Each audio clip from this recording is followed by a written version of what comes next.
Alright, so I'm gonna just say that so y'all know what I'm talking about, because some people are like, what are you talking about? But I want you to think about the music that you support, and then if you think about stuff that they say in hip hop, if they said it in a jazz song or a country song or a pop song, it'd be controversial, like degrading of women, drugs, killings, like that. You would never hear a pop song say some of the stuff that they say in rap. So I just want you guys to think about that next time you turn on the radio, like what you're really listening to. So I call this mixtape because this guy gave me his mixtape and was like, what did you think about it? And this was the only way that I really could respond to it. They used to couldn't replicate us, it's like the pyramid. Have you fooling your royalty for peasantry cause they fearing it. If you knew you was righteous, the power be limited. When did the sell out money hungry brother replace the black militant? When did we what become the root of the problem? Maybe when our afros got killed by perm bottles. The new era, Ku Klux Klan was the new era. And the permanent tan. They bragging about killing so many niggas as if it's irrelevant. They shouldn't change the name to William Lange. See, I know what it feels like to be a starving artist with the pain at the pit of your stomach when all you have to eat is the stanzas of your poems. But you are using your lineage like stepping stones, equipped with alphabetic destruction. You are more dangerous than a spinning six-chamber barrel pressed to forehead playing Russian roulette. Each pause of each breath, a chicken grenade time bomb until you pinpoint soliloquies at cats like sniper clips, unloaded round after round. Only the strong will survive.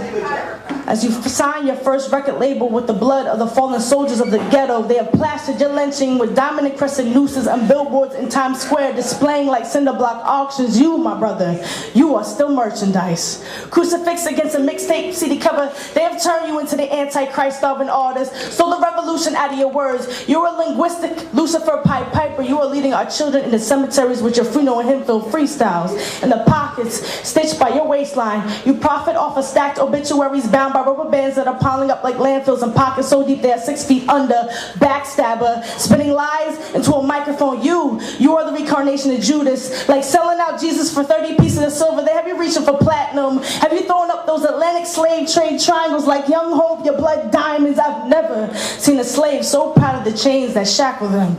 Segregating fingers contorting them. There's no black power left in your fist, and you are Mr. Bojangles' tongue, tippity tap tap dancing for masses that camouflage themselves in Armani suits, record labels of the new plantation. Your mouth is the bow of a slave ship. Your words are as desperate for help as a Negro spiritual. There's a bullet at the tip of your tongue, as vicious as police brutality, murdering with lowercase and capitals. I swear you promise you're not guilty for this. But see, when you smile, I can see the tombstones engraved in your diamond encrusted grill work. The bullet wound they knitted into your costume polo to make you more marketable. The police line up, they Photoshop. You look like a poster child for the hip-hop genocide, son. See if I can make a track.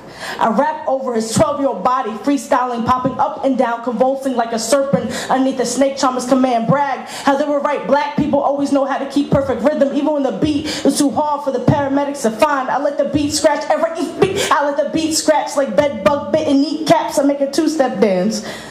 Imitate how my grandmother looks like she's trying to backstroke out of her skin when the cancer becomes too much and we are too poor to afford health care. I sample the rumbling of empty stomachs who get served air on plastic plates for supper. I label this hip-hop and slap a parental advisory on the cover and say, it's just music. Don't you guys listen to this every day? But I'm here to tell you that the hood is shouting out between 106 and 105 to stop the madness. It's picketing at BET headquarters. We know what you're doing. We'll no longer be exploited by your empire built on top of our body bags. Rock, pop, jazz, country. How come there's no other genre of music that records massacres making the execution of young black men #1 in the Billboard charts? You, Mr. Rapper, you were supposed to remind them that black people are not just existence. We are the birth of existence. We are the brilliance of God's smile replicated into human form. We are the daydream etched behind Jehovah's eyelids. We are the bloodlines that birth pharaohs. You were supposed to be like Gandhi. Tell them to trade in their guns for compliments so we start killing each other with kindness. I'm telling you. I'm screaming out with the hood of Inglewood, shouting out with North Projects, riding out with Asbury in front of all the mainstream white executives to let my people go. And if you don't, I got a message message from the underworld. The lost children of the ghetto are coming back from the dead with a revolution, and that you'll be hearing from their lawyers soon. Because they be suing you off of every penny you made off of them ghetto fairy tales. They will no longer let you market their Holocaust as a loss. They will no longer let you market their Holocaust as a lost art form. They want their stories back. Thank you.